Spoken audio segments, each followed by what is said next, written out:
बाप और बेटे रूह कुदस के नाम से आमीन। मसीह में आप सबकी सलामती हो। आज हम साल के दौरान 16वें हफ्ते के जुम्मों की तिलावतों पर ध्यान ज्ञान करते हैं।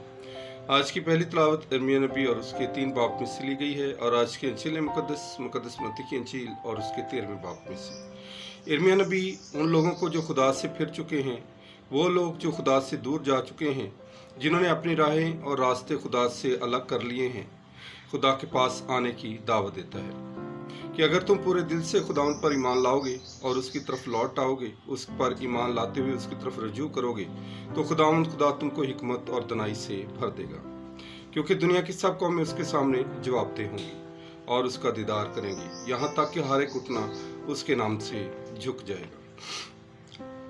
आज की अंजील मुकद्दस में बीज बोने वाले की तमसील में जब एक इंसान अपनी ज़िंदगी में खुदा की बादशाही के कलाम को सुनता है मगर दिल से कबूल नहीं करता, उस पर अमल नहीं करता, तो उस इंसान के दिल से शैतान सब कुछ ले जाता है।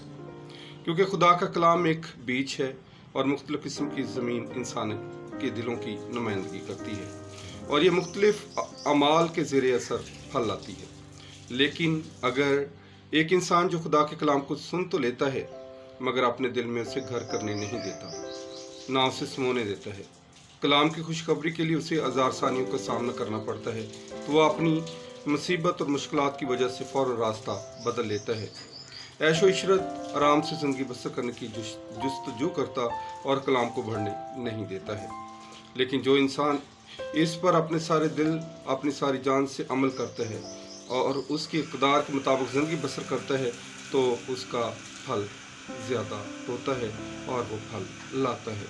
इसलिए ज़रूर है कि हम अपने दिलों की ज़मीन को खुदावंद यीशु मसीह के लिए ज़रख़ेज़ करें ताकि हम खुदा के बेटे और बेटियां बन सकें।